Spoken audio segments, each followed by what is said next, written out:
से शुरुआत कर रहे हैं। दिल्ली ब्लास्ट केस में अल-फलाह यूनिवर्सिटी के सेंटर पर छापेमारी चल रही है। अल-फलाह यूनिवर्सिटी के दिल्ली सेंटर पर ईडी की तरफ से ये रेड की जा रही है। दिल्ली में अल-फलाह यूनिवर्सिटी के ओखला सेंटर पर यह छापेमारी हो रही है। इस बीच जानकारी ये भी मिल पा रही है कि मध्य प्रदेश और हरियाणा में भी ईडी की तरफ से छापेमारी की जा रही है।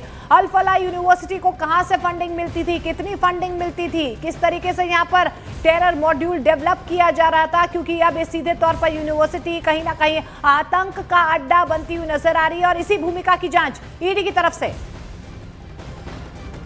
जहाँ पर अल-फलाह यूनिवर्सिटी का जो हेडक्वार्टर है वो है। आप देखेंगे बाहर सुरक्षा बल यहाँ पर तैनात हैं, दिल्ली पुलिस के जवान यहाँ पर इंस्पेक्टर्स तैयार हैं।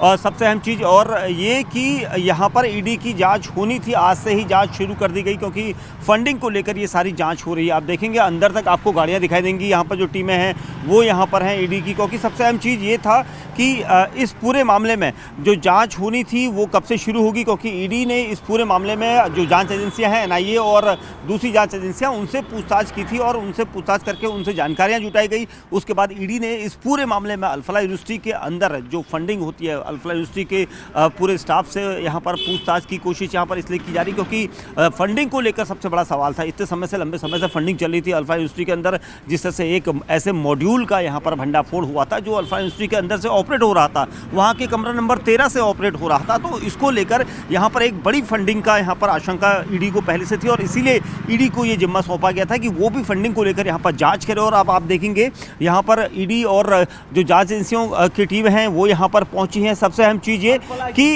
इस इलाके में इस तरह से यूनिवर्सिटी को अंदर रखा गया है, लेकिन जो काम यहाँ पर होना था वो नहीं होने के बजाय यहाँ पर कुछ और ही चल रहा था। टेरर मॉड्यूल को ऑपरेट करने के लिए, टेरर मॉड्यूल को पूरा सपोर्ट करने के लिए ये सारी चीज़ें यहाँ पर चल रही थी और इसीलिए यहाँ पर ये फंडिंग का पूरा नेक्सस खंगालना है और इसीलिए ईडी को आज यहाँ पर लगाया गया है, क्योंकि एक दिन पहले ही हमने न्यूज़ 18 इंडिया पर बता दिया था कि ईडी इस पूरे मामले में जांच करेगी।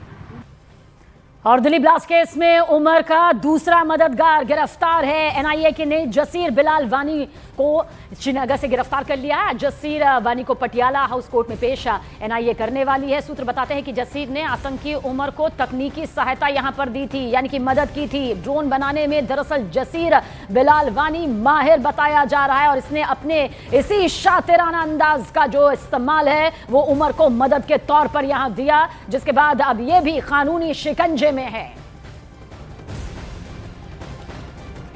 और दिल्ली ब्लास्ट को लेकर NIA का बहुत बड़ा खुलासा सामने आया। आतंकी ड्रोन से बम धमाके की साजिश रच रहे थे। ड्रोन टेक्नोलॉजी में बदलाव कर धमाके की योजना थी। NIA की तरफ से यह भी दावा किया जा रहा है कि कार ब्लास्ट से पहले रॉकेट धमाके की योजना इन तमाम लोगों की तरफ से बनाई गई थी, इन आतंकियों की तरफ से बनाई गई थी।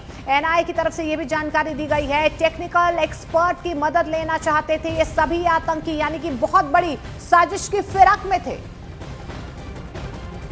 जो दिल्ली में लाल किले के पास कार में विस्फोट हुआ था, उसी मॉड्यूल के एक आतंकवादी को उन्होंने गिरफ्तार किया है जो मास्टरमाइंड का सहयोगी था और टेक्निकल असिस्टेंस दे रहा था इन आतंकवादियों को।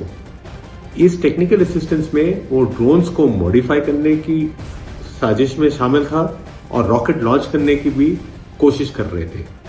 इस सब चीज़ों में सबसे चौंकाने वाली बात यह है कि जो आतंकवादी ड्रोन्स का इस्तेमाल करने की साजिश कर रहे हैं, इसमें हमें बहुत चौकन्ने रहना पड़ेगा।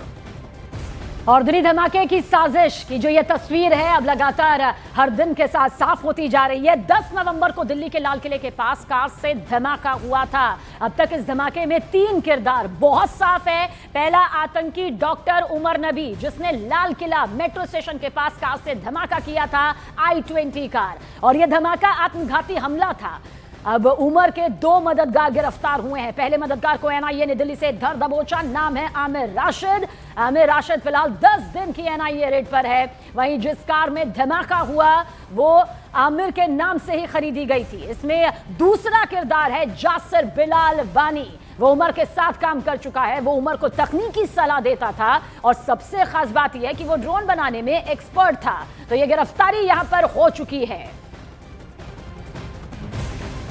और दिल्ली ब्लास्ट पर NIA के सूत्रों के हवाले से पर्दाफाश हुआ है। हमास और आईसिस की तर्ज पर ड्रोन अटैक का प्लान ये आतंकी कर रहे थे। आतंकी उमर और बिलाल ने तैयार किया था ये पूरा प्लान।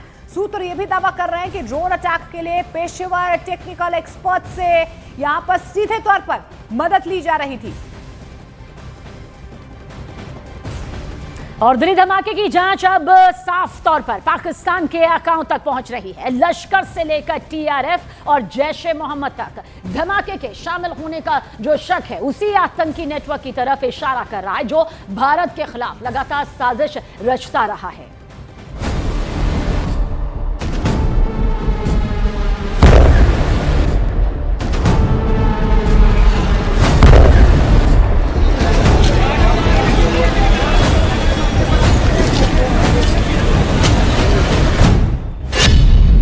दिल्ली धमाके का लश्कर कनेक्शन क्लियर। दिल्ली धमाके के आरोपी को टीआरएफ ने दी श्रद्धांजलि। लश्कर ए तैयबा का हिस्सा है द रेजिडेंस फ्रंट। जैश ए मोहम्मद से भी जुड़ चुके हैं दिल्ली धमाके के तार।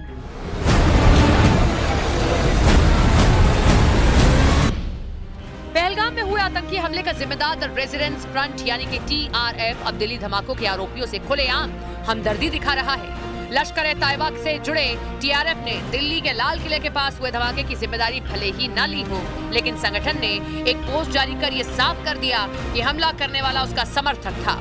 टीआरएफ ने डॉक्टर उमर को शहीद बताते हुए श्रद्धांजलि दी है।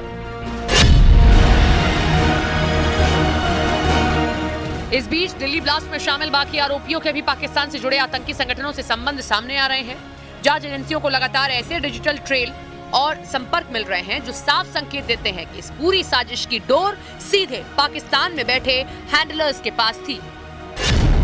सूत्रों के मुताबिक डॉक्टर उमर नबी, जिसने दिल्ली में कार विस्फोट को अंजाम दिया था, उसे हवाला के जरिए जैश ए मोहम्मद से लगभग 20 लाख रुपए ट्रांसफर किए गए थे। इसके अलावा सुरक्षा एजेंसियों को मिली तलाशी में जो विस्फोटक सामग्री बरामद की गई, जो जैश ए मोहम्मद नेटवर्क से जुड़े मॉड्यूल की ओर इशारा करती है। जांच में यह भी सामने आया कि ब्लास्ट में शामिल उमर और मुजम्मिल ने धमाके से पहले तुर्की की यात्रा की थी, जहां उन्होंने जैश ए मोहम्मद के हैंडलर से संपर्क किया। इस साजिश में जैश ए मोहम्मद द्वारा तैयार किए गए डॉक्टर मॉड्यूल का भी खुलासा हुआ है, जिसमें जमात उल मोमिनात नाम की महिला विंग की भर्ती और प्रचार की साजिश भी जुड़ी है। इस मॉड्यूल में शामिल जिन डॉक्टरों का अल फलाह यूनिवर्सिटी से संबंध है, माना जा रहा है कि उनकी रूटिंग पाकिस्तान कश्मीर नेटवर्क तक जाती है। जांच एजेंसियों को शक है कि PAFF यानी कि पीपल्स एंटी फासिस्ट फ्रंट, जिसे जैश ए मोहम्मद का शैडो ऑर्गेनाइजेशन माना जाता है, इस ब्लास्ट के साजिश में शामिल हो सकता है। दिल्ली धमाके की हर कड़ी आखिर पाकिस्तान की सरजमी तक जाती दिख रही है। टीआरएफ हो, लश्कर हो या जैश, नाम बदलते रहते हैं, लेकिन ठिकाने वही, इरादे वही। दिल्ली ब्लास्ट ने एक बार फिर पाकिस्तान के आतंकी खेल का चेहरा बेनकाब कर दिया है। दिल्ली धमाके की जांच अब सिर्फ एक केस नहीं, बल्कि पाकिस्तान की आतंक फैक्ट्री का ताजा सबूत बन गई है।